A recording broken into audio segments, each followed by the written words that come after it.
그 성화에 대한 여러 가지 견해들에 대해서 함께 배울 거예요. 근데 저는 개인적으로 이 성화에 대한 견해들에서 그리스도인들의 많은 어떤 고민과 실질적인 질문들이 많은 영역이 이 부분이다라고 생각합니다. 그래서 오늘 그 성화에 대한 견해들을 배울 때 특별히 또 우리 모두 각자에게 또 이 성화에 대한 관점을 갖고 바르게 주님을 닮아가는 삶으로 나아갔으면 좋겠습니다. 네, 우리가 지금 계속 배우고 있는, 전체적으로 본다면 성령론에 대해서, 성령 하나님에 대해서 배우고 있고요. 이제까지 배운 거 생각해 보면 성령 하나님이 하시는 사역은 우리에게 새로운 본성을 허락해 주시는 것.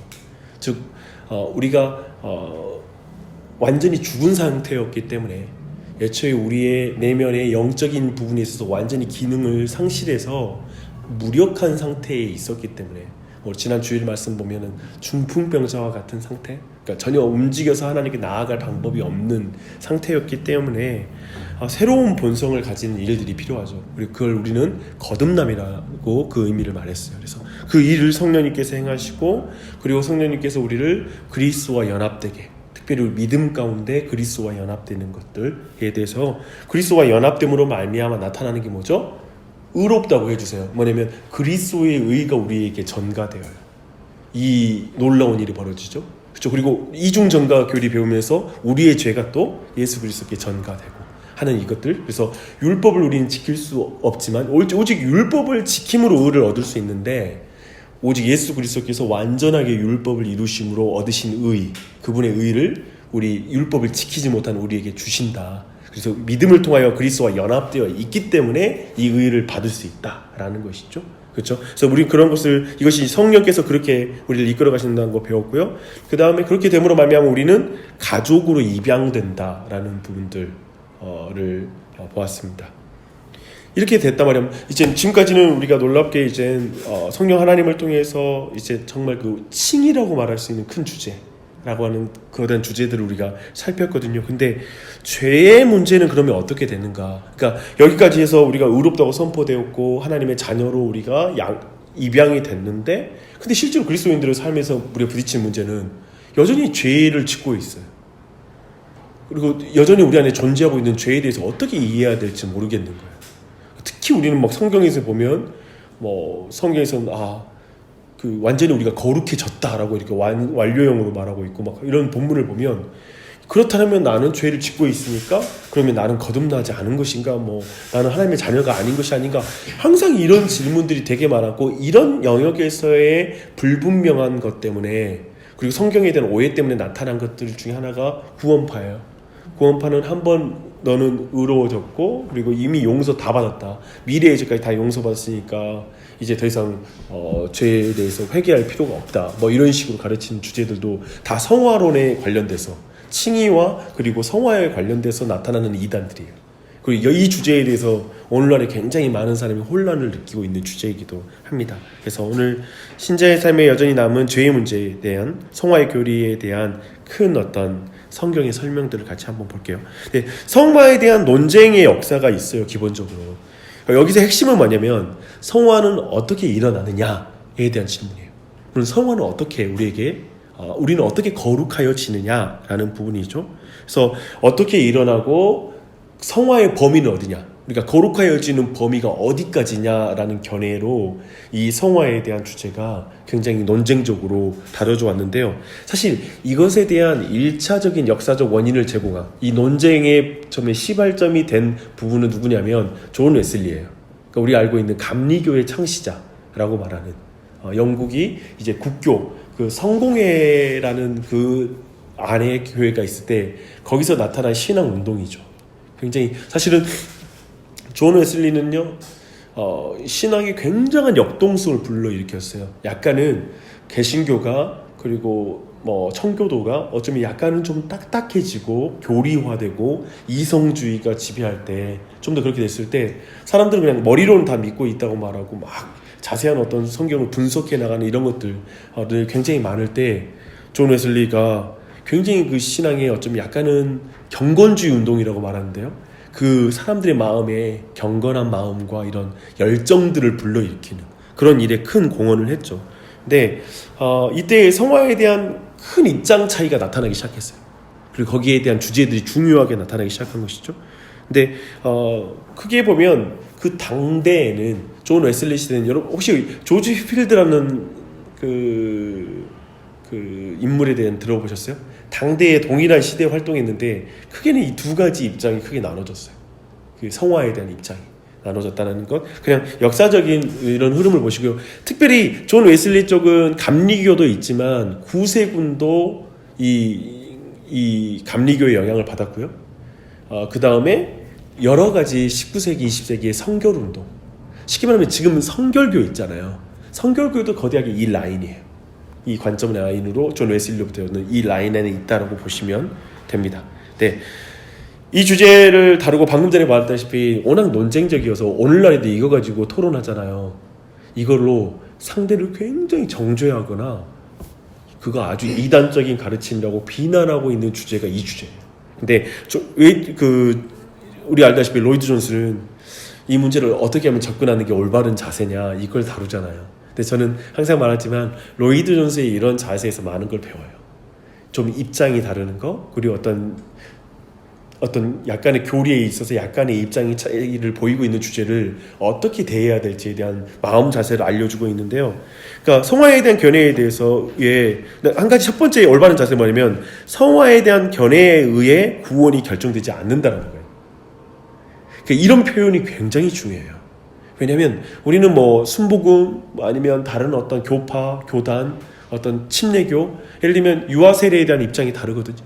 침례교는 유아 세례를 인정하지 않으니까 우리는 유아 세례를 인정하지만, 근데 우리는 유아 세례에 의해서 그러면 구원이 결정되느냐? 우리는 그렇게 믿는 게 아니죠. 오직 예수 그리스도 앞에 우리의 죄인됨과 그리고 그리스도께서 우리를 위해서 대신 죽으신 그 속죄와 그리고 그분의 부활과 이런 복음을 믿는 믿음, 하나님이 주시고 주는 믿음 안에 구원이 결정되잖아요. 그런 자세는 굉장히 중요해요. 그래서 이런 표현들, 성화에 대한 견해에 의해서 구원이 결정되지 않는다. 그런데 일부의 반응은 어떠냐면 그것에 대해 무엇을 믿는 그게 무슨 상관이냐. 그렇다면 그냥 아무렇게나 성화에 대한 교리는 그냥 여튼 뭐 예수님만 믿으면 됐지, 성화에 대한 견해에 굳이 이렇게 입장 차이가 나고 있는데 이걸 믿는들 저걸 믿는들 무슨 상관이냐라고 질문한 사람들이 있다는 거죠.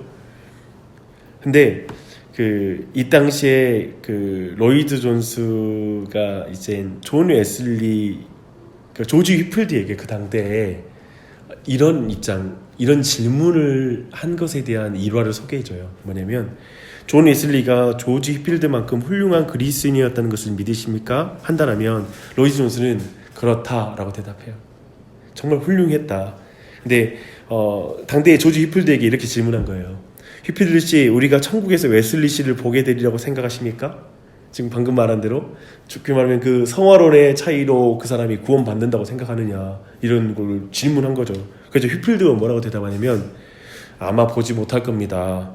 그는 매우 높고 고귀한 위치에 있어서 여러분과 저는 그를 보지 못할 것입니다. 그러니까 굉장히 이 말을, 처음에 말은 보지 못할 거라는 말을 보니까 순간 그 사람 구원 못 받는다 그런 의미가 아니라 그는 너무나 고귀한 위치에 있기 때문에 우리가 못 볼 거라고 할 정도로 굉장히 다른 입장, 성화론에 다른 입장을 가졌지만 그 입장에 대한 굉장한 존중감을 갖는 거예요. 그리고 그것에 의해서 구원이 결정되지 않는다라는 그 입장 가운데 그것을 말하고 있다라는 것들을 우리가 충분히 이해할 수 있죠. 이것이 로이드 존스가 말할 때 이 문제를 접근하는 올바른 방법이다, 태도다라고 말하고 있어요. 네, 그렇다면 다음 나오겠죠. 그렇다면 더욱더 우리가 성화에 대해 무엇을 믿든 말든 상관없다는 말이냐? 그러면 구원과도 상관없고, 그렇다면 우리는 그렇잖아요. 구원과 상관없으면 아무렇게나 믿어도 돼, 이런 입장들 많이 갖잖아요. 근데 여기에 대해서 또 정말 로이드 존스가 좋은 문장을 말해주고 있어요. 아니다. 성경을 연구해서 어떤 교리가 가장 성경적인 이해인지 알아보는 것이 그리스도인의 의무이다. 그쵸? 여러 입장들이 있지만 심지어 성경도 해석에 있어서 여러 가지 입장이 있거든요. 그런데 우리의 자세는 뭐냐면 여러 입장, 그냥 다 각자 의견을 가진 것이 옳다고 봐야 돼. 사람도 다 다양한데, 색깔도 레인보우인데, 무지개도 여러 색깔인데 각자 의견이 다를 수밖에 없지, 어떻게 그걸 또 하나로 뭉치려고 해? 이런 식으로 생각하면서 요즘 쉽게 말하면 이게 유행하고 있거든요. 이런 식의 사고가. 저는 정말 최근에 와서 처음 느끼는데요, 목회를 하면 느끼는데, 차분히 말씀 드릴 때도 기본적으로 되게 앞에서 가르치는 자들, 그리고 말씀이 뭘 말하는지를 그것을 배우려고 집중하는 사람들의 신앙과 자기 나름대로 그 나름대로 이해하고 해석하고 바꾸려고 하고 자기 나름대로 이해해 나가려고 하는 이런 경향성의 이 두 가지 신앙의 성숙도와 성장에 엄청난 차이가 있어요. 정말 차이가 크더라고요. 그러니까 자꾸 성경을 중심으로 어떤 이것도 믿어도 저것도 믿어도 되겠는 차서가 아니라 성경이 정말 뭘 말하려고 하고 거기에 무엇이 더 가까운 교리인가, 성경에 더 합당한 교리인가를 알려고 하는 노력을 갖는 게 신자의 합당한 태도다라는 이 입장을 정말 우리가 같이 공유하고 이것을 분명히 인정하고 나가는 게 굉장히 중요해요. 근데 일부에 또 반응이 있을 수 있죠. 물론 우리는 이런저런 사람의 신학에 동의하지 않아요. 하지만 그가 공중을 끌어모을 수도 있고 사람들을 그리스도께 데려올 수 있는 한 그의 신학이 무슨 상관입니까? 이런 표현이 하잖아요. 그러니까 교회가 성장하면 되죠. 많은 사람이 몰려들면 됐지. 굳이 그렇게 신학이 뭐가 중요하나요? 또 이런 질문을 하는 사람들도 있어요. 그다음에 이 말은 뭐냐면 진리는 중요하지 않고 결과가 중요하단 말이에요. 그렇잖아요. 그러니까 이렇게 되면 이단에게도 열린 관점이 되죠. 신천지에 사람 많이 몰려들거든. 이단들에게 사람 많이 몰려들고 그러면은 교리 상관없다. 그러니까 교회 안에서 놀랍게도 신천지를 굉장히 정죄하고 싫어하는데 사고 방식은 신천지에게도 열려 있는 사고 방식이 있어요. 그런 거 있잖아요. 교회에 막 문제 있고 큰 교회에 막 문제 생겨도 그래도 그건 하나님이 역사하신 결과 아닙니까? 이런 식의 관점. 그렇게 말하면 하나님이 또 신천지에서 역사하고 있는 거죠. 거기도 사람 많이 모이니까. 그러니까 사고방식에서 사람의 많고 적음으로 보는 것이 아니라 항상 성경이 뭘 말하는가, 성경에 부합하는 게 뭔가를 보는 게 굉장히 중요한 관점이죠. 오늘 혹시 제가 카톡 보낸 거 보셨어요? 훈련에 대해서 이야기 나누면서 팀 켈러가 한 말이 있었는데, 그러니까 뭐냐면은 삶이 중요하지 교리는 중요하지 않아 라고 말하는 것도 교리인데 그 교리는 뭐냐면 행위 구원의 교리예요. 그렇잖아요. 삶이 중요하니까 믿는 것은 진리는 중요하지 않고 행위가 중요하다는 거야. 그렇게 말해버린다면 행위 구원이죠, 그게. 그러니까 참 우리에겐 정말 이런 어떤 중요한 걸 잘 정리하는 게 굉장히 중요해요. 근데 그렇다면 그러면서 무엇을 믿는지에 대해서는 정확히 알아야 돼요. 그런데 또 노트에 적어진 대로 그러나 성화에 대한 견해가 그가 성화되는 것을 막지 않는다. 즉 뭐냐면 성화에 대한 견해가 어떤 입장을 가질지 모르지만 사실은 있잖아요. 참으로 거듭난 자 있잖아요. 그리고 참으로 하나님의 은혜를 받은 자는 그 성화에 대한 견해가 성화를 막지 않아요. 그러니까 생명이 있는 사람은 예수님을 닮아가게 돼 있어요. 그래서 어쩌면 우리는 감리교 그러면 그들은 영적으로 성숙하지 않아. 그리고 굉장히 좀 영적인 성숙도가 떨어질 거야. 이렇게 말할 줄 모르면 아니요. 그 안에 참으로 거듭난 자는 계속해서 그 안에서 그 교회 안에서 자라가요. 그것에 대해서 생각할 필요가 분명한 입장을 가질 필요가 있어요. 그런 지점들 생각하면서 그러면 성화의 의미부터 하나하나 한번 배워보시게요. 성화에 대한 정의는 신구약에서 기본적인 단어의 의미를 찾을 수 있잖아요. 네, 가장 먼저 성화의 의미를 보면 구약적으로 본다면 원어적으로는 빛나다라는 의미하고 또 다른 사람들은 자르다, 분리하다라는 의미가 있어요. 그래서 거룩하다고. 근데 이 둘을 결합시켜도 전혀 문제가 없다라고 로이즘스는 생각해요. 예를 들면 있잖아요. 모세가 시내산으로 올라가잖아요. 그리고 나서 거기서 하나님과 함께 있은 후에 그의 얼굴이 빛나서 돌아오거든요. 근데 하나님께 올라갈 때 뭐냐면 그들은 그 아래에 있는 사람들로 하여금 산에 들어오지 못하게 정확하게 구역을 정해요. 그 선을 넘으면 안 된다는 거예요. 거룩하게 구별된 곳으로 올라가는 거예요. 즉 모세는 하나님을 배우기 위해서 올라간 거예요. 그렇죠? 하나님과 그래서 완전히 구별된 장소로 간 거죠. 동시에 하나님을 만나고 나자 그의 얼굴에서 빛이 나서 수건 얼굴을 가리는 장면이 나오잖아요. 그러니까 이 빛남과 그리고 자르다, 분리하다, 이 원래 거룩이라는 이 분명한 개념에 대한 부분은 이렇게 같이 있다라는 것을 우리가 볼 수가 있습니다. 근데 신약에서는 이 거룩에 대한 개념이 기본적으로 주로 분리의 개념이에요. 그러니까 다르다라는 거예요. 그래서 하나님은 거룩하신 분이잖아요. 근데 그때 거룩하시다는 의미는 우리가 일반적인 어떤 거룩에 대한 이미지는 윤리적인 거, 그리고 죄를 짓지 않은 상태, 이런 것을 거룩을 말하면 이 개념도 있어요. 근데 이 개념보다 우선 성경에서 이 우선적 개념이 분리의 개념이 있다. 그래서 하나님과 우리는 다른 분인 거예요. 그래서 하나님을 우리는 뭐라 하냐면 무한하신 하나님. 그런데 우리는 한계가 있어. 그러니까 한계가 있는 존재와 다른 개념으로 무를 넣는 거예요. 무소부재하신 하나님 할 때에도 우리는 장소에 제한이 돼. 그런데 그분은 장소에 제한되지 않아 라고 해서 이 개념에서 다르다는 개념인 거예요. 그래서 하나님 우리와 다른 분인 거예요. 그 부분에서 거룩이라는 개념이 있다라는 걸 첫 번째 이 개념을 이해할 필요가 있어요. 그리고 나서 그런 의미에서 그 첫 번째 이 의미를 이제 첫 번째 의미를 본다면 이 구분되어서 하나님께 드려진이라는 의미가 있어요. 구분되어서 하나님께 드려졌다. 그래서 이것은 좀 지위에 대한 것이죠. 사실은 하나님의 자녀가 되었다. 이때도 사실은 지위가 바뀐 거예요. 내가 마귀 사탄의 종로로 타다가 하나님의 자녀가 되었다. 지위 자체가 바뀐 거예요. 네, 이 지위 구분되어서 하나님께 드려짐이라는 의미에서 거룩함이라는 뜻이 있어요.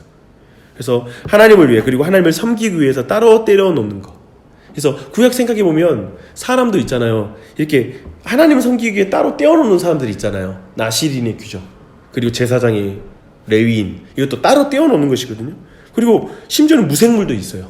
생물이 아닌 것들 중에서도 거룩하게 따로 떼어놓는 것들이 있어요. 물건들. 그렇죠. 그래서 십계명을 주신 산을 뭐라고 부르죠? 거룩한 산, 또 거룩하게 된 산이라고 그래요. 그러니까 여러 산이 있어요. 근데 십계명을 주신 그 신의 산은 하나님이 거룩하게 따로 구분해 놓은 산이에요. 왜? 특정 목적을 위해서 하나님이 말씀을 주시고 이스라엘 백성에게 십계명을 주시고 정말 그 율법의 말씀을 주시기 위해 따로 떼어놓은 산인 거예요. 그런 개념에서 따로 세워놨죠. 그리고 성전 건물 안에서도 성소와 지성소가 나눠져요.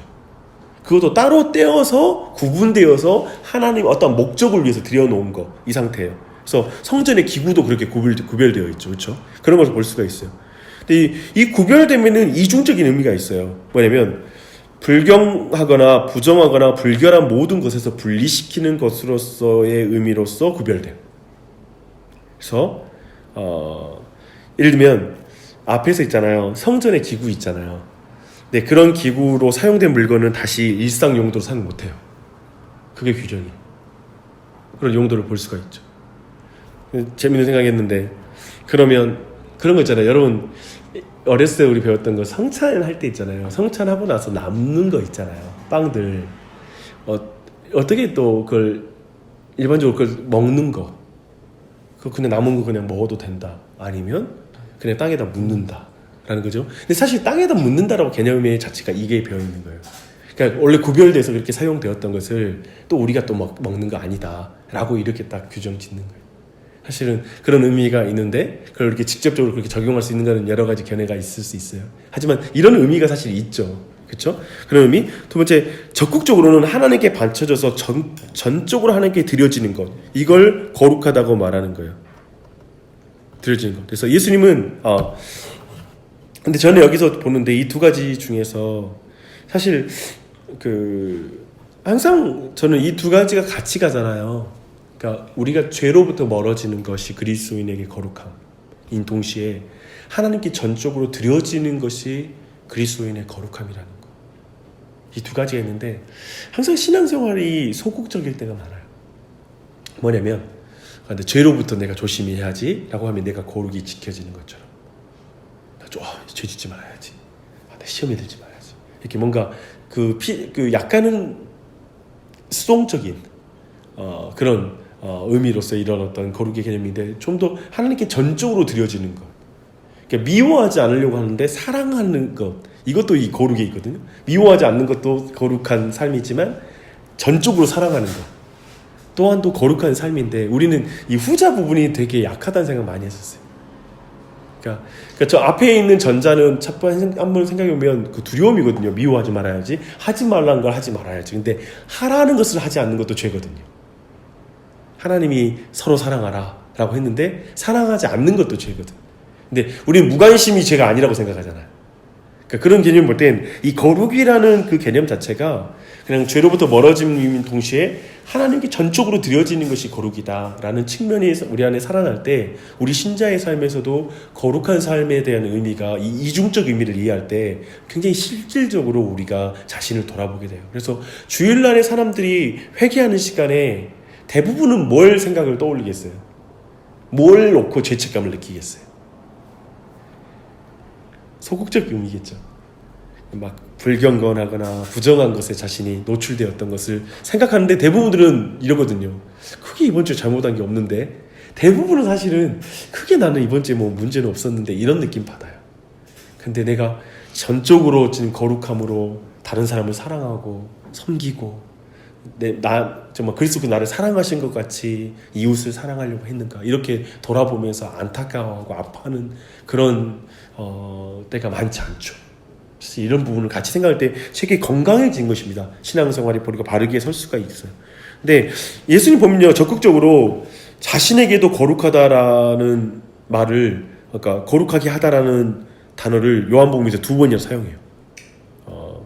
근데 뭐냐면 유대인들과 그분 예수님 사이의 정체성의 논쟁이 있을 때 요한복음 17장 19절에 말씀하시거든요. 함께 읽겠습니다.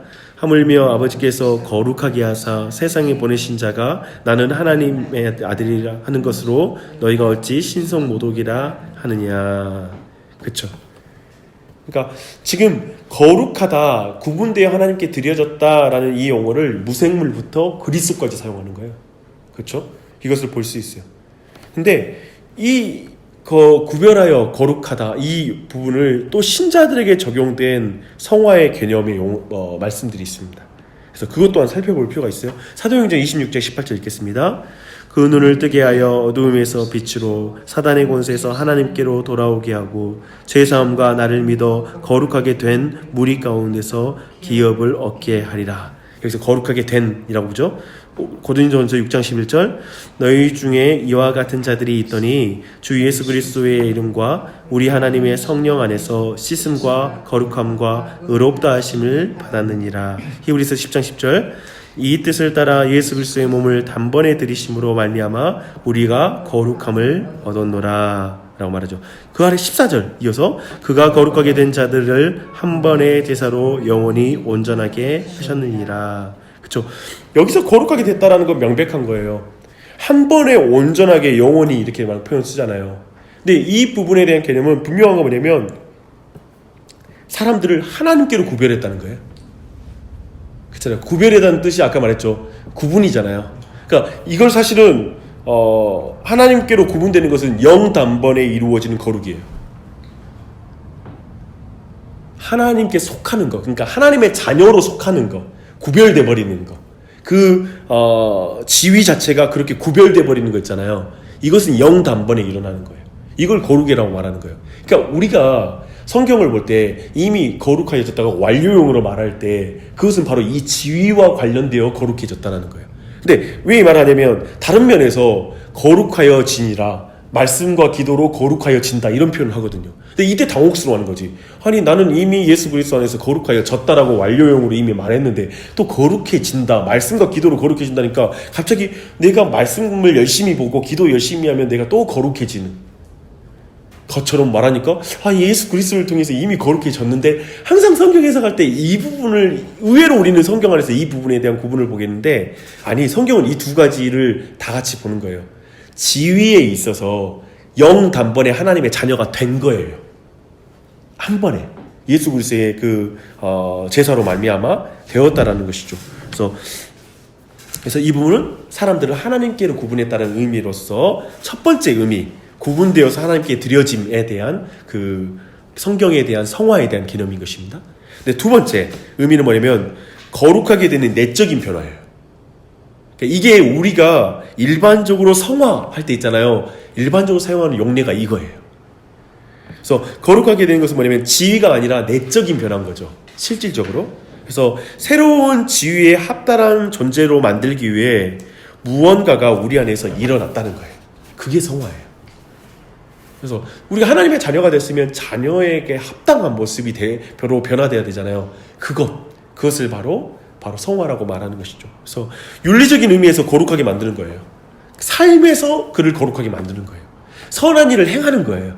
그가.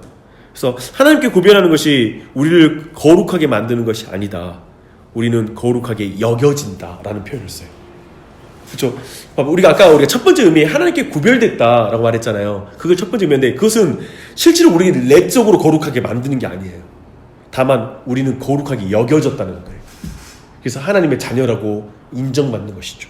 그래서 두 번째 의미는 뭐냐면 우리가 어떻게 거룩하게 만들어지는가, 내적으로 만들어지는가를 말씀하고 있는 부분이 두 번째 성화의 개념인 것이죠. 그래서 성화는 이렇게 표현해요. 로이드 존스가 우리 안에서 일어나서 우리를 점점 더 예수 그리스도를 닮아가게 하고 영광에서 영광에 이르도록 우리를 주의 형상으로 바꿔나가는 정화와 씻음의 역사를 의미한다 라고 이렇게 말하고 있습니다.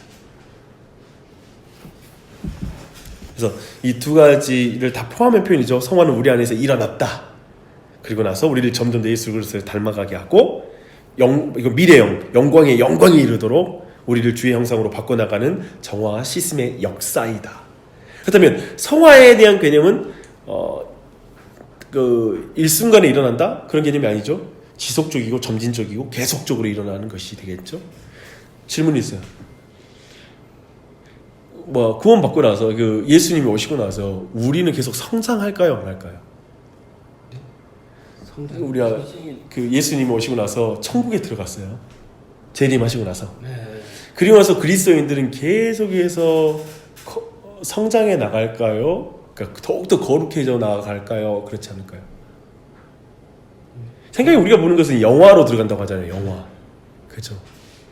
완전히 영화로 들어가는데 저는 그 안에서 천국에서 하나님을 아는 지식이 계속 자라간다고 믿거든요. 그런다면 물론 영화지 이제 죄의 영향을 받지 않는 상태로서의 영화 상태라고 우리 믿을 수 있는데 저는 그때도 더욱 하나님의 영광스러움을 더욱더 알아가고 충만해질 거라고 믿습니다. 계속해서. 그러니까 사실 천국은 질리지 않는 것이지. 그러니까 우리 신앙생활 할 때 돌아보면 이게 있거든요. 어제도 은혜를 받았는데 오늘 은혜 받으면 어제의 은혜가 되게 과거에 내가 하나님 알았던 것이 다 몰랐던 것 같은 느낌 받을 때가 있어요. 생각해보면 또 옛날에 들었던 말인데 또 이 들었던 마음 가운데 또 하나님을 아는 지식이 늘어났을 때 너무 새롭기 때문에 과거의 지식들이 너무 작아 보이는 거예요. 그런 경험 해보시잖아요. 그래서 내가 이제까지 신앙생활 어떻게 했던가 정말 잘못해왔던 것 같아 이런 식으로 아예 느껴지고 그런 거. 근데 천국 가면 날마다 순간마다 그 일이 일어나는 거지.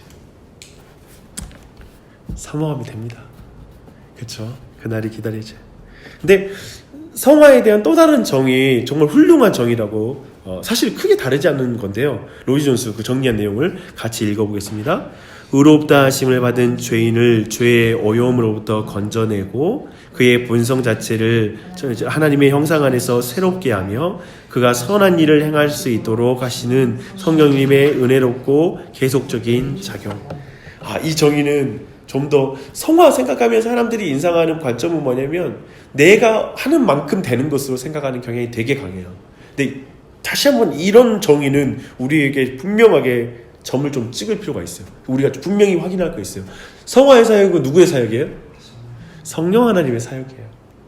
그래서 철저히 성령 하나님께서 우리를 죄의 오염으로부터 건져내서 계속 하나님 안에서 새롭게 되고 성장해 나갈 수 있도록 인도하는 분이시다라는 사실을 기억할 필요가 있습니다. 그래서 여기서 한 가지 한번 정리를 하게요. 봐봐요. 지금 죄를 해결하는데 여기서 말할 때 죄의 오염으로부터 건져주는 거예요. 죄책은 어떻게 돼요? 예를 들면 죄에 대한 책임은 우리가 죽어야 되잖아요. 그 죽음에 대한 죄책은 어떻게 해결됐어요? 이게 성화로 해결되나요? 아니죠. 예수의 죽으심으로. 그렇죠. 그러면 알면 죽음의 문제가 해결되고 우리가 이를 믿음으로 무슨 표현을 쓰죠? 칭의라는 표현을 써요. 그러니까 칭의 때 의롭다고 선포되면서 죄책은 해결된 거예요. 그렇죠? 그런데 죄의 권세와 오염은 여전히 있는 거예요.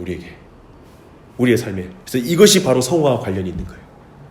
그래서 이런 것을 우리가 좀 구분해 본다면, 그러니까 성경의 교리는 그냥 여기 한 주제만 관련이 아니라 모든 앞에 있는 주제와 뒤에 있는 주제와 연결이 돼요.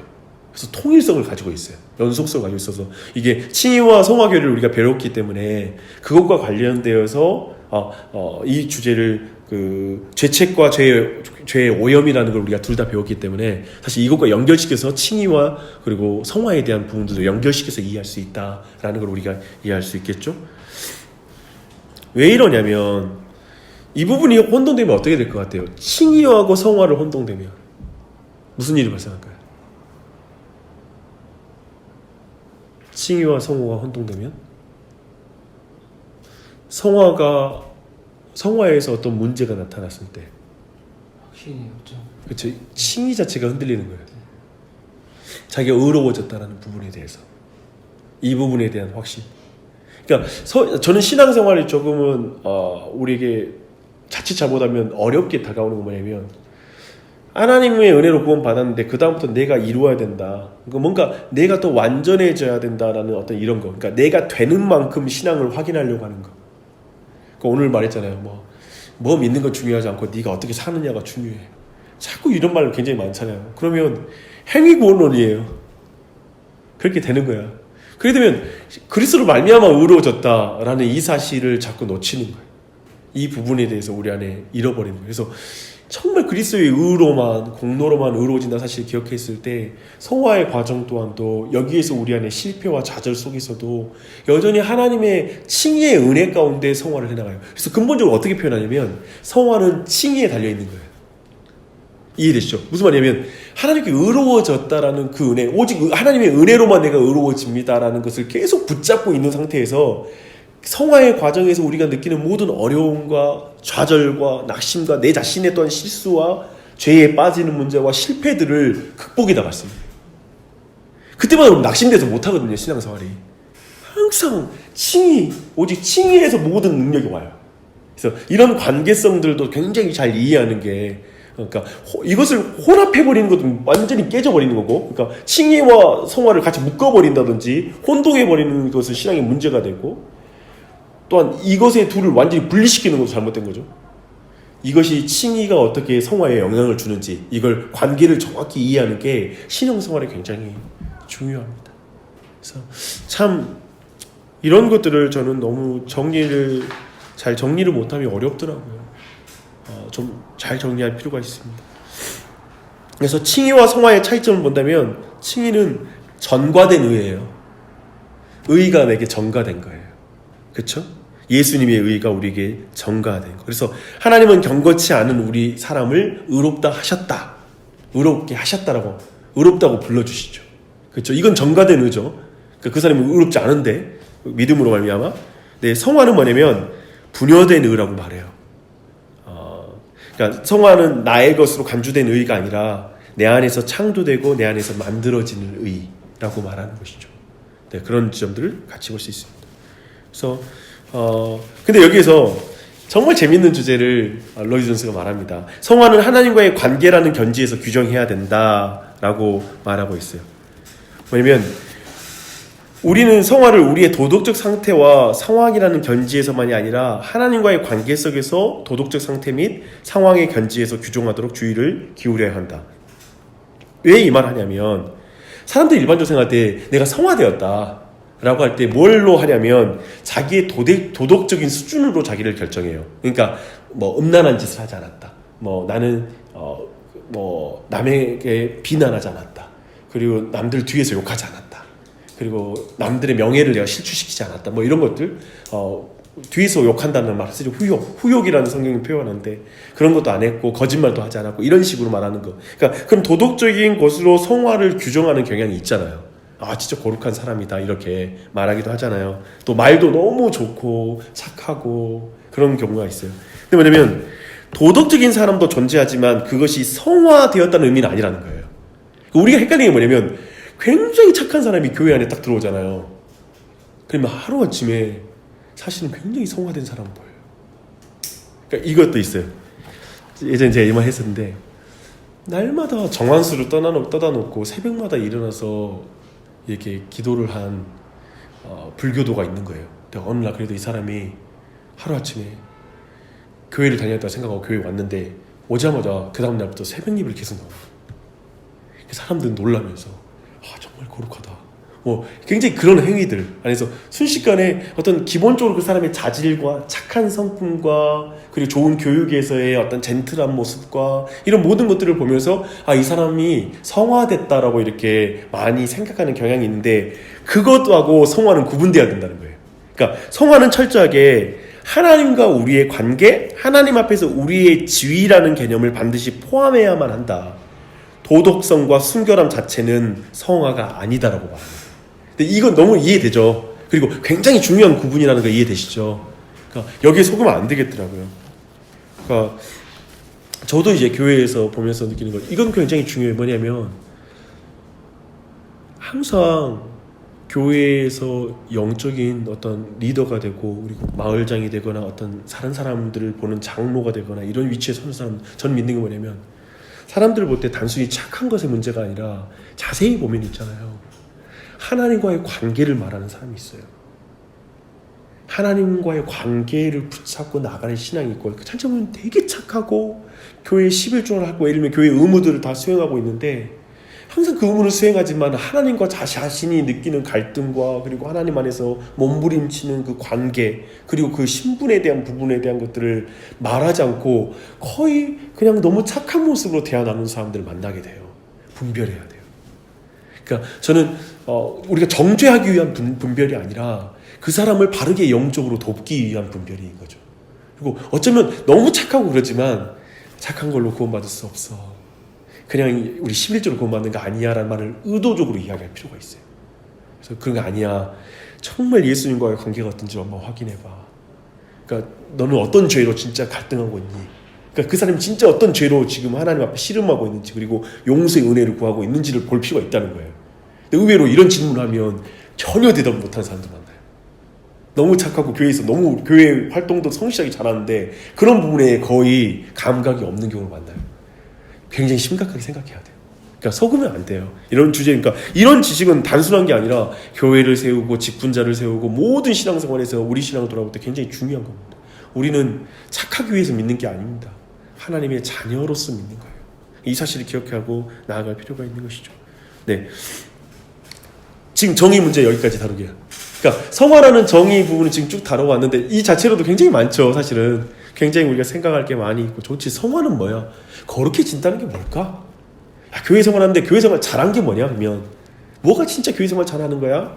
착하게 사는 거야? 뭐 이런 여러 가지 사람들 막 여러 가지 이야기 하잖아요. 그 결에 대해서 이 정의만 잘 세워져도 굉장히 우리가 바르게 성화를 설명할 수 있다라고 볼 수 있을 것입니다. 근데 이제 성화가 이루어지는 과정에 대한 견해들이 또 중요한 하이라이트예요. 근데 여기에 대한 견해가 굉장히 다른 거예요. 먼저 내가 말씀드리고 싶은, 이제 제가 쭉 설명할 텐데요,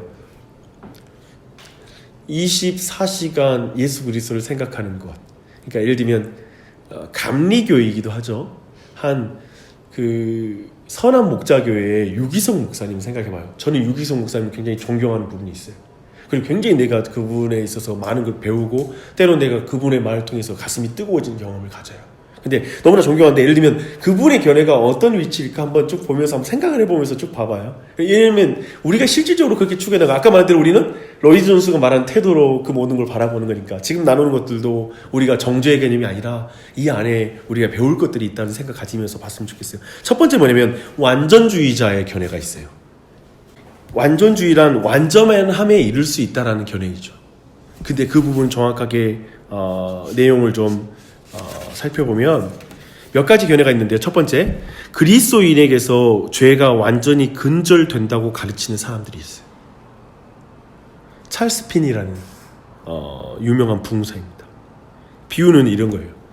잡초와 같다는 거예요. 우리의 죄악이라는 게, 그 우리 신자에게 있는 오염, 아까 말했던 그 내면의 오염과 그 부패함이죠. 근데 죄성이라고 부르는 것. 근데 윗부분만 자르는 것이 아니라 갈퀴로 땅속에 밀어 넣어서 뿌리를 포함한 잡초 전체를 뽑아내잖아요. 그렇듯이 이 사람들이 말하는 성화는 주어진 매 순간에 가능한 최고의 완전한 삶을 살 수 있다라는 거예요. 죄의 뿌리를 뽑아내는 것이죠. 그 삶을 살 수 있다라고 보는 거예요. 그래서 1년 후나 미래에 더 많은 것을 할 수 있는지는 모르겠지만, 우선 여기에서 이 관점의 관심이 뭐냐면, 어쨌든 완전함이란 이 순간에 가능한 최대한 완벽한 삶을 사는 것. 지금 이 순간. 그래서 지금 이 순간 예수 그리스도를 바라보고 지금 이 순간 내 안에 있는 죄가 완전히 뽑힐 수 있다. 그것이 뽑혀 나갈 수 있다라고 믿는 거예요. 그래서 굉장히 가변적인 완전주의. 뭐냐면 아까 어떤 부분을 강조하냐면 미래에 어떻게 될지는 몰라. 하지만 지금 이 순간 나는 예수 그리스도의 은혜 안에서 내 죄의 뿌리째 뽑아낼 수 있어. 완전해질 수 있다고 생각하는 거예요. 이게 이제 완전주의. 첫 번째 찰스 피니가 가진 견해예요. 그러니까 점점 더 완전해진다라는 개념보다는 매 순간 완전해지는 거예요. 그러니까 우리 일반적으로 가졌던 뭐냐면 점점 더 우리가 되지만 완성은 예수님의 재림 이후에 그리고 우리가 죽음 이후에 영화 가운데 나아간다 이 개념이 있잖아요. 우리가 배웠던 전통적인 교리가 이거예요. 근데 이것은 매 순간 완전해질 수 있다는 거예요. 그러니까 점점 더 완전해진다는 개념이 아닌 거죠. 그래서 지금 이 순간 너가 예수 그리스도를 바라보고 있느냐? 지금 이 순간 너가 예수 그리스도 안에서 내 안에 죄가 뿌리째 뽑히는 걸 믿느냐? 라고 이렇게 완전하게 가는 거예요. 이 완전주의에 대한 강조점을 좀 여러분이 느끼시면 돼요. 근데 두 번째는 뭐냐면 존 웨슬리가 가진 거예요. 그러니까 존 웨슬리는 그리스도인들은 어떤 순간에도 어떠한 알려진 죄도 고의로 짓지 않는다라는 거예요. 이게 완전이라는 뜻이에요. 웨슬리가 말하는. 그러니까 찰스 피니는 뿌리채 뽑혀 나가버리는 거잖아요. 근데 여기는 뭐냐면 그러니까 고범죄를 짓지 않는 것, 고의로 죄를 범하지 않는 것이 완전한 상태라고 보는 거예요. 그래서 인지하지 못하고 죄를 지을 수는 있으나 매우 신중하게도 완전함을 어떤 알려진 죄도 의도적으로 범하지 않는 것을 그냥 규정하는 것이죠. 그래서 완전함이 또 그냥 동일한 건 뭐냐면 완전함은 순간순간 상태라고 말해요. 그러니까 그 웨슬리도 이게 점점 완성된다는 개념이 아니에요. 우리가 점점 더 이렇게 성화가 되어진다. 그것이 이렇게 성장해 간다는 개념이 아니에요. 다음 순간에는 죄를 지을 수 있지만 지금 이 순간은 완전하다는 거예요. 그래서 그의 정의대로 하면 모르고 짓는 죄가 있다면 그것은 큰 상관이 없는 거예요. 당연히 질문이 있겠잖아요. 그럼 모르고 짓는 죄는 어떻게 하냐라고 말한다면 시간이 지나고 나서 그 죄가 드러나면 그때 그 죄 역시 버려야 된다. 완전히. 그러면 그 죄에 대해서도 완전해진다는 거예요. 그러므로 성화는 모종의 완전함을 의미하지만 절대적인 완전함을 의미하는 건 아니죠. 그러니까 생각해보면 그런 의미가 있겠죠. 그렇죠? 그러니까 모종의 완전함이 아니라는 게 뭐예요? 그러니까 모르고 지은 죄에 대해서는 지금 여기서 말하지 않는 거니까. 생각해보면 우리가 모르고 짓는 죄가 당연히 있잖아요. 그래서 우리가 어렸을 때부터 자주 들었던 기도는 하나님 이 한 주 동안도 모르고 짓는 죄와 뭐 이렇게 표현하잖아요. 그런 걸 같이 회개했다고. 그 두 가지를. 생각해보면 모르고 짓는 죄를 왜 회개해? 라고 사실 너무 당혹스러운 거죠. 근데 이 모르고 짓는 죄에 대해서 사실 그 부분에 대해서 감리교적인 웨슬리적인 영향력이 있는 거예요. 우리 보면은 모르고 짓는 죄를 용서해 주십시오. 그러니까 그런 부분도 사실은 이 신앙 배경에서는 충분히 있겠잖아요. 왜냐면 모르고 있는 죄가 있다고 생각하니까. 근데 그것으로서 완전해져야 돼요. 어떤 용서를 다 구하는. 물론 이걸 꼭 그렇게 연결시킬 필요는 없을지라도 이런 부분도 연결시킬 수 있다는 생각을 할 수 있을 것 같아요. 근데 절대적인 완전함은 아니겠죠. 그런 의미에서. 그렇다면 어떻게 이런 마음을 완전하다고 말할 수 있느냐. 그러니까 도대체 그렇다면 당연히 그 당시에도 이런 비난을 웨슬리는 받았을 거잖아요. 그렇다면 도대체 완전함이란 게 뭐냐. 분명히 모르고 짓는 죄도 있다고 말하면서 왜 완전하다고 그러냐라고 말한다면 로이드 존스가 생각하는 존 웨슬리가 생각하는 완전함은 뭐냐면 그들이 마음과 뜻과 목숨과 힘을 다해 하나님을 사랑한다고 말할 수 있다면 그들이 이 생에서 그리고 실제적인 면에서 정말로 완전하지 않다고 해도 그들은 사랑 안에서 완전하다는 것이다. 무슨 말씀인지 알겠어요? 그러니까 로이드 존스는 뭐냐면 실제적인 면에서 좀 완전하지 못할 수 있어. 그런데 이런 거 있잖아요. 우리가 신앙생활 할 때 정말 내가 문제 많은 걸 알겠어. 근데 주일날에 그냥 눈물이 나는 거야. 하나님 하나님 사랑합니다. 나 문제 너무 많고 일일이 나는 내 죄를 일일이 다 세가지고 하나님께 회개할 수 있는 그런 거에 나는 못 되고 근데 나 하나님을 정말 사랑합니다. 목숨과 힘과 뜻을 다해 내가 하나님 사랑합니다. 하는 그 마음이 막 넘치는 거야. 그리고 눈물이 나는 거야. 그러면 존 웨슬리에서는 그게 완전하다는 거야. 그리스도를 완전히 의존하니까. 너가 부족하더라도 그게 완전한 상태다라고 이렇게 말하는 거죠. 그래서 지금 이 존 웨슬리를 따르는 사람들은 그 순간 할 수 있는 최대한의 완벽함으로 하나님을 사랑하는 것. 그게 완전한 성화라고 보는 거예요. 이렇게 보는 것이죠. 생각해보면 이게 틀렸다, 뭐 했다 이렇게 보기 어렵잖아요. 그렇죠? 저는 되게 우리 안에 되게 이 부분에서 참 뭐 어떻게 우리가 이것을 봐야 될지 생각했을 때 참 이 마음과 이 간절함 그리고 그 어떤 마음들 이것들을 우리는 충분히 존중할 수 있고 알 수 있는 부분이 있죠. 그래서 이 부분 근데 한번 이 내용들을 완전주의를 요약하면 모든 완전주의자들은 한순간에 받은 성화를 주장해요. 그러니까 우리는 점진적이면서도 그리고 마지막 날에 이룰 성화를 바라보는데 여기는 한순간이에요. 그러니까 찰스 피니와 존 웨슬리의 견해를 좀 비교하면 성화는 한순간에 받아야 하고 받을 수 있는 무엇인가로 본다는 거예요. 그래서 성화는 하나님이 성령을 통해 우리에게 행하신 일이며 우리가 해야 할 일은 오직 그것을 바라고 그것이 가능하다는 것을 믿고 믿음을 발휘하는 거예요. 그러니까 성화가 하나님의 사역이잖아요. 그러니까 그걸 믿고 내가 믿음을 발휘해서 거룩에 힘쓰는 거예요. 그런 의미에서 이들은 굉장히 적극적이겠죠. 반면에 뭐냐면 말하지만은 이것을 완전히 인간주의라고 말할 수 있을 것인가? 왜냐면 근데 성령을 통해서 성화가 이루어진다고 믿잖아요. 믿기 때문에 나는 그걸 믿고 내가 완전히 거룩해질 수 있어. 그러니까 기본적으로 뭐냐면 오늘날 많은 사람들은 또 죄질 텐데. 그래서 심각하게 내볼 때는 이게 극단일 수 있는데 완전해질 수 있다고 생각하고 성화를 추구하는 것도 하나의 극단일 수 있다고 생각해요. 사실 이걸 우리는 경계해요. 완전히 거룩해지지 못하니까 사실은. 근데 한 극단이 또 있거든요. 그 극단은 뭐냐면 벌써부터 은혜 받아도 무슨 생각이냐면 또 은혜 받아봤자 또 며칠 못 가서 또 죄 지을 텐데 뭐 하면서 성령님을 의지하지 않아. 그리고 그것을 믿음으로 행하지 않아. 이 문제가 심각해요. 벌써 자기가 자주 실패했던 문제들이 있거든. 벌써부터 자기가 하나님이 아니라 내가 다른 것을 찾아서 위로받고 하는 것들이 있거든. 개인적인 어떤 죄들이 있거든.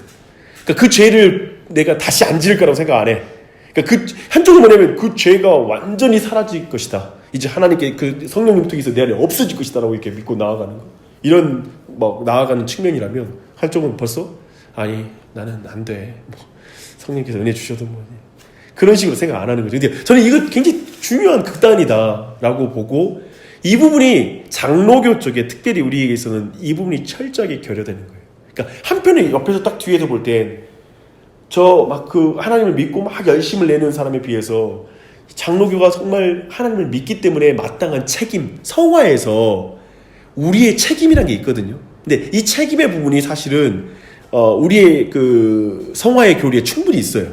그러니까 성화는 성령이 하시는 일이지만 사람에게도 책임이 있다는 것이 있거든. 그 부분이 순종의 개념이거든요.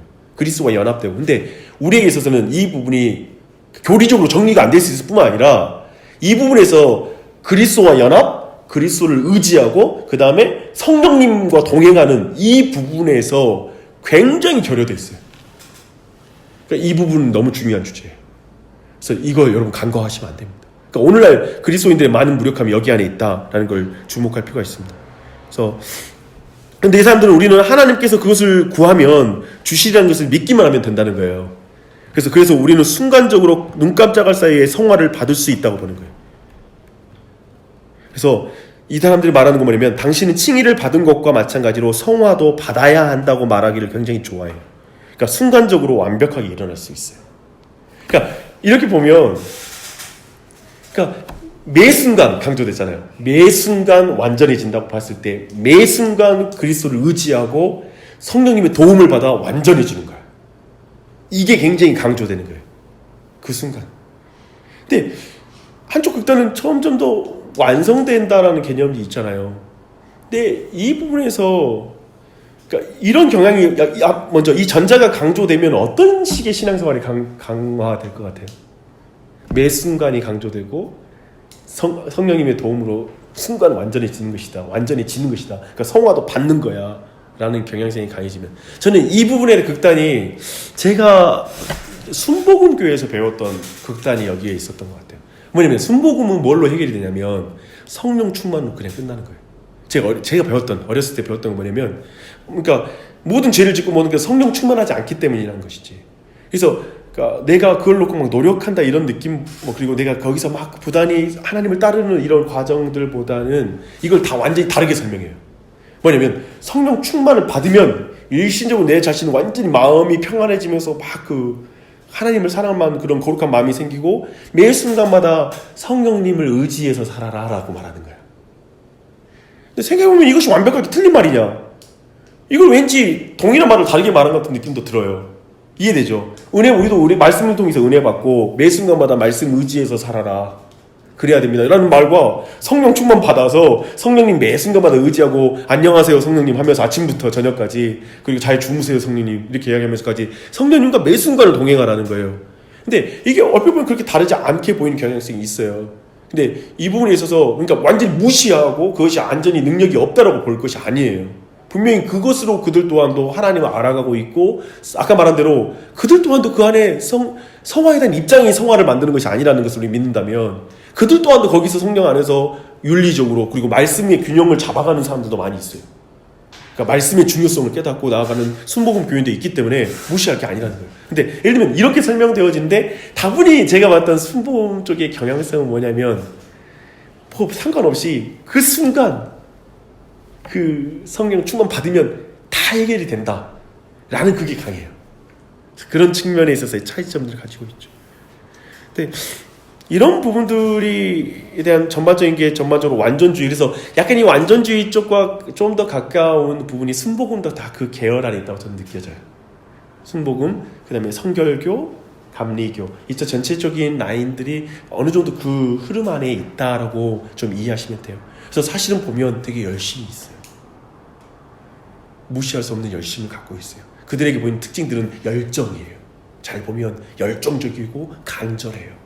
그래서 이 부분에 있어서는 우리가 정말 배워야 될 거 배워야 되겠죠. 그렇죠? 그런 부분을 본다면 두 번째 큰 견해, 첫 번째가 완전주의에 대한 부분이면 반작용의 원리에 의한 성화에 대한 부분이에요. 근데 이건 18세기에 나와서 지금도 1857년인가부터 시작되어서 이 부분은 굉장히 지금도 인기 있는 것이고요. 저도 이것으로 설명을 많이 했던 것 같아요. 한번 보시게요. 견해는 뭐냐면 죄가 근절된다는 것을 믿지 않아요. 그러니까 봐봐요. 우리 안에 죄성이 있어요. 봐봐요. 그리고 우리 안에 그 오염이 있어요. 근데 완전주의는 순간순간 예수님을 의존할 때 이것이 뽑아져 나가버리는 거예요. 그리고 내가 온전해지는 거예요. 근데 여기서 말하는 건 이 죄가 그대로 있는 거예요. 그 상태. 죄가 근절되지 않아요. 그렇다면 그리스도인은 일생 동안 실패 속에 호적되어야 되는가라는 질문을 할 수 있잖아요. 아니다라는 거예요. 새로운 원리가 있다는 거예요. 그래서 그 구문절이 뭐냐면 로마서 8장 2절 말씀입니다. 읽어볼게요. 이는 그리스도 예수 안에 있는 생명의 성령의 법이 죄와 사망의 법에서 너를 해방하였습니다. 그들은 이렇게 말하는 거예요. 그렇습니다. 죄는 신자 안에 남아 있습니다. 하지만 그가 그리스도를 바라보고 그리스도 안에 거하고 믿음으로 그리스도께 의지하면 그리스도는 그가 죄를 짓지 않도록 지켜줄 것입니다. 그리스도 안에서 이러한 죄의 권세가 있습니다. 하지만 죄를 다스리는 권세가 있습니다. 하지만 그리스도의 능력은 그것을 역전시키고도 남습니다. 그러니까 반작용이라는 말이 뭐냐면 역전시킨단 말이야. 그러니까 죄는 그대로 있는데 그걸 덮어버리는 거죠. 그리스도 은혜로 말미암아. 이게 반작용이라는 의미예요. 그래서 여기서 사용하는 예화들이 있어요. 첫 번째가 부지깽이 예화예요. 그러니까 차갑고 검고 단단한 부지깽이가 있는 거예요. 근데 하지만 그 부지깽이를 불 속에 집어넣으면 어떤 일이 벌어지죠? 첫 번째 붉은색으로 변화되고 그 다음에 뜨거워지고 부드러워지잖아요. 그래서 불에서 꺼내면 어떻게 되죠? 다시 차갑고 검고 단단해진다는 거예요. 그래서 이것이 성화에 대한 이 학파의 가르침이에요. 그래서 그리스도 안에 거하면 당신은 말하자면 붉고 뜨겁고 부드러운 상태에서 죄로부터 보호받게 되고, 하지만 그리스도 안에 거하지 않으면 이전의 상태로 똑같이 돌아가 버린다. 그 다음에 두 번째 구명대. 그러니까 사람은 중력의 법칙에서 무거운 몸이 물속으로 빠지게 되잖아요. 근데 물속에 한 사람이 있는데 그가 수영을 못하는 거예요. 그래서 가라앉고 있어요. 하지만 반작용의 법칙을 적용해보면 구명대에다 공기를 넣고 그 사람을 딱 둘러주는 거예요. 몸을. 그러자 그가 무슨 일이 일어나죠? 가라앉던 몸이 다시 뜨잖아요. 근데 다시 그 구명대를 벗겨내면 어떻게 되죠? 다시 가라앉는다는 거예요. 근데 이거 너무나 자주 들었던 거죠. 근데 저는 예전에 제가 이 성화에 대한 글이 하면서 이 부분을 또 제가 이렇게 설명했던 게 있는데 동일한 비유였어요. 뭐냐면 돌이 해변가에 있는 거예요. 큰 바위가. 근데 이제 민물일 때 물이 쫙 들어오니까 그게 다 가득 차서 안 보여. 근데 다시 썰물 때 보니까 다시 그 돌이 드러나. 그러니까 하나님의 은혜에 잠기면 우리 안에 죄가 안 보이고 죄성이 안 드러나고, 그런데 이제 은혜가 내 안에 없으면 죄가 다 드러나온다는 거예요. 이해되죠? 이게 굉장히 완전하게 부정할 수 있는 내용이냐? 그렇지 않을 것이고, 이 내용이 무슨 말인지 우리가 지금 정확하게 이해하는 내용이 되는 거죠. 근데 그래서 저는 이 부분에 대해서 굉장히 그렇게 생각이 왔기 때문에, 근데 한번 여기서 질문은 뭐냐면, 예수 그리스도를 믿었는데 그러면 우리의 죄성에 전혀 아무런 영향도 없는가에 대한 질문인 거예요. 이 죄된 영향력이 하나도 변화가 없는 것일까? 항상 그냥 그대로 있는 것인가? 이게 그냥 은혜로 잠기고 은혜가 없으면 그대로 드러나야 되는 것인가? 이런 질문이 들긴 하죠. 근데 여기에서 이게 저는 좀 강력한 어떤 정말 그 파워풀한 면이 있다고 생각하는 건 뭐냐면, 우리가 생각해 보면 처음 내가 예수 믿었을 때 죄를 지었던, 믿고 났을 때 죄에 느꼈던 감각이 있잖아요. 근데 5년 지나고 10년 지나는데 갑자기 더 무서운 죄를 짓고 있는 자신이 볼 때가 있어요. 그러니까 뭐냐면 이게 성화가 된 것 같은 느낌이 아니라 왠지 내가 더 이게 죄가 완고해졌다는 느낌 받을 때, 그런 내적 상태에서 볼 때 매우 분명하잖아요. 그러니까 마음은 그대로 있었고 은혜가 잠길 때 이게 내 안에 안 드러날 뿐이지 언제든지 이게 드러난다. 은혜가 사라지면 그러니까 정말 내가 주님께 붙어 있으면, 주님의 은혜 안에 붙어 있으면 내가 이 죄를 이길 수 있지만, 떨어지면 순식간 내 죄가 다 그대로 드러난다 했을 때 그 입장이니까 굉장히 지금까지도 영향력 있는 입장이 되는 것이죠. 그래서 대상이 전체적인 상태이건 특정한 죄이건 그리스도인이 행해야 하는 일은 그저 고백하고, 죄를 고백하고 인정하는 것 뿐이라는 거예요. 그래서 그가 그리스도를 바라보고 그 안에 거하고 신뢰하며 의지하면 그리스도는 그를 계속 승리하도록 도와주실 거라는 거예요. 이 가르침은 완전주의자들의 견해와 마찬가지로 그 가르침 역시 통상적으로 성화는 하나님의 체험으로 시작되며 그 과정으로 계속된다고 말하는 거예요. 다시 말해서 성화는 받아야만 하는 것, 그리고 한순간에 받을 수 있는 것이며 그 후 당신이 할 일은 그 경험 안에 거하는 거라는 거예요. 그쵸? 아까 말했죠. 그리스도의 이 마지막 우리 반작용도 붙어 있으면 순간적으로 완전히 은혜 안에 딱 잠기는 거지만, 떨어지면 순간적으로 그 순간만큼은 완전히 불신자를 방불한다는 거잖아요. 그죠? 그런 의미에서는 이게 전부 다 완전주의와 전반적인 흐름은 같이 한다는 그 맥을, 그런 부분을 지금 말하고 있는 것이죠. 근데 제가 말합니다. 그 선한목자교회 24시간 예수님을 바라보기에는 어떤 입장인 것 같아요? 유기성 목사님 말씀하시는 거. 그게 완전주의지. 저 완전주의일 수 있는데 지금 두 번째 말하는, 그러니까 끊임없이 예수 그리스도 안에서 예수 그리스도와 함께 죄를 승리하게 해주신다는 거예요. 예수님이. 그러니까 예수를 계속 바라봐야 되는 거예요. 24시간 예수님 바라보기. 근데 저는 정말 평가절하하고 싶은 마음이 없습니다. 정말 그렇게 예수님을 끊임없이 바라고 예수님께 능력이 온다라는 걸 믿는 건 정말 중요한 거예요. 실제로 그것이 방편이기도 해요. 근데 깊은 의미에서 순간적으로, 아니면 이런 부분이 약간의 그 다음 마지막 의견과 좀 차이점을 볼 때에는 차이점들이 나타나지만, 그럼에도 불구하고 그렇게 하면서 그렇게 하나님 만나가요. 분명한 것은 그것을 무시하면 안 돼요. 그래서 그런 부분들을 우리가 존중하면서 생각하되, 저는 이 반작용의 원리가 제가 볼 땐 유기성 목사님의 그 24시간 그리스도 바라보기의 방식의 어떤 그 큰 흐름을 같이 하는 그 입장이다라고 우리가 이해할 수 있을 것 같아요. 그래서 왜냐면 이해하는 차원에서, 그러니까 왜냐면 이것이 바로 왜 이 말을 하냐면, 그리스도인들이 그 변화되지 않는 문제로 엄청나게 고민해요. 예를 들면 우리가 지금 완전주의를 정죄했어. 그리고 이렇게 반작용주의를 우리가 정죄해. 그러면 너는 어떻게 거룩해질 거야? 장로교인들이 그러면 어떻게 거룩해져? 하나님 어떻게 닮아가?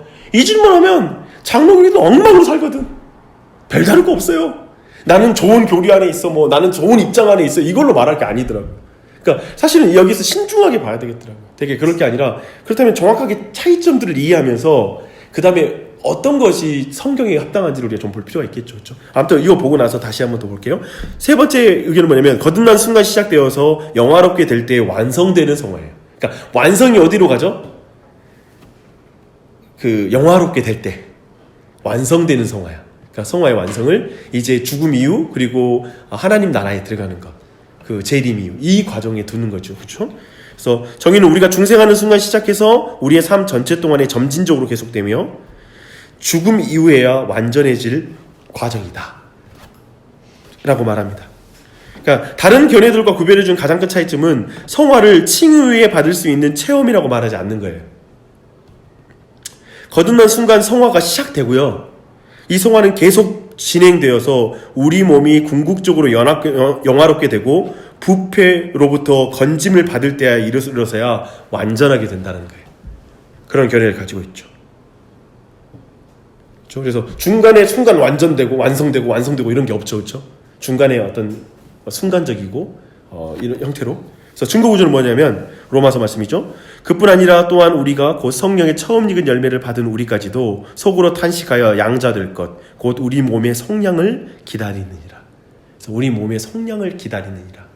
뭔가 완성을 위해서 지금은 신음하며 나아가는 과정들을 말해주고 있는 거죠. 이에 대한 증거들론 또 로마서에서 사도 바울이 죄와 싸우는 모습들, 그런 모든 모습들도 이 안에 보이겠죠. 그렇죠?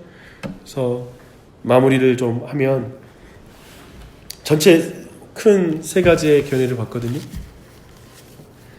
근데 이 주제를 탐구하는 게 우리의 의무예요. 계속적으로.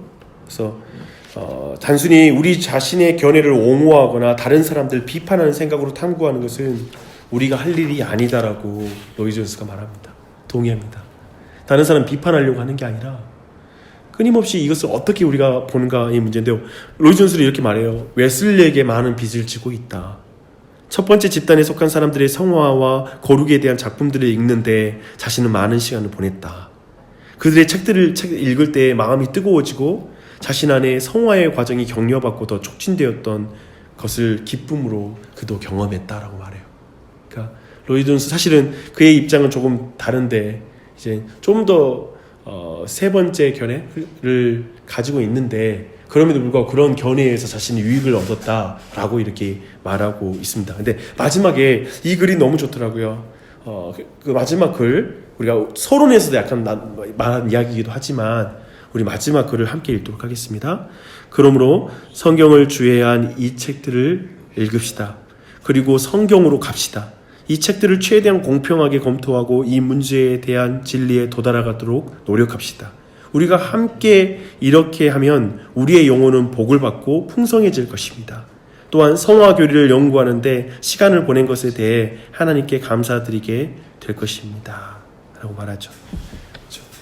성경으로 가야 돼요. 그래서 성경을 통해서 뭐가 더 합당하냐 라는 걸 계속해서 질문하면서 나아가야 돼요. 근데 저는 이렇게 보는 게 좋을 것 같아요. 이 모든 입장들 안에서 그러니까 모두 비진리를 말하고 있지 않다는 거예요. 그러니까 우리는 어떤 식으로 한국 교회의 교리와 이런 것이 이루어지냐면 이 입장을 가지면 저 입장은 다 비성경적이라고 보는 거예요. 그러니까 저쪽에 부분적인 어떤 오류가 있을 수 있거든요.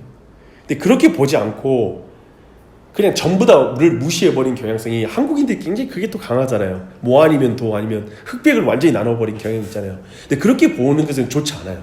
그러니까 뭐냐면 모두 다 증거 구절이 있어요. 성경에 대한 그래서 가지고 있어요. 근데 그런 의미에서는 하나님의 전체적인 주권을 말하는 게 인간의 열심을 방해한다 이렇게 우리 믿지 않잖아요. 하나님의 주권을 믿는 자가 믿기 때문에 순종함으로 열심을 낼 수 있다고 우리 믿거든요. 그러니까 우리에게 있어서 그러면 성화의 교리가 뭐냐라고 했을 때 그 또한 또 쉽게 말하면 우리를 실질적으로 열심을 내어서 말씀 읽게 만들지 못하면 우리는 지금 우리 자신도 성화의 교리를 잘 모르는 거예요. 그렇게 보는 게 좋겠죠. 예를 들면 이런 거 있잖아요. 이미 너는 구원 받았고 구원은 완성됐으니까 하면서 내가 이런들 저런들 하나님 은혜 주시면 은혜 주시는 거고 뭐 그런 거지라고 나태해진다면 이건 완전히 하나님의 원래 의도를 다 깨는 거예요. 선택의 교리 가지고 뭐 애정의 교리 가지고 나는 뭐 이미 애정됐으니까 뭐 이런 식으로 태도로 나태해지고 거룩이 힘쓰지 않는 것 전부 다 애정의 교리를 이해하지 못한 거죠. 그러니까 이런 것들을 균형 있게 봐야 된다는 거예요. 그래서 그런 지점에서는 도리어 굉장히 배워야 될 것들 그리고 좋은 것들의 어떤 내 자신의 열정을 정말 본받아야 될 것들 본받으면서 나아가는 태도가 우리가 이 성화의 교리를 배워나갈 때 중요하다라는 생각이 듭니다. 일기도 쓰기도 하잖아요. 그 24시간 우리 유기성 목사님 그 영성 일기 쓰거든요. 예를 들면 그런 거 본받지 못할 이유는 뭐겠어요? 우리도 우리의 어떤 믿음 가운데 점진적으로 서서히 마지막에 영화될 걸 믿지만 매일매일마다 내가 죄와 싸운 것을 기록할 수도 있고 내가 그걸 기록해 나가는 건 우리 영적으로 유익할 수 있어요. 왜 그걸 무시해요 우리가? 그럴 것은 없다고 생각해요. 충분히 존중하고 보며 배울 수 있는 것도 많다고 생각해요. 그래서 좀 더 제가 정말 좀 로이드 존스에 동의하면서 다른 의견들을 무시하지 않으면서 좀 이야기 나누고 싶었습니다. 그래서 제가 이야기는 좀 길어졌어요. 그렇지만 각자마다 더욱 주님 닮아가는 우리가 되었으면 좋겠습니다.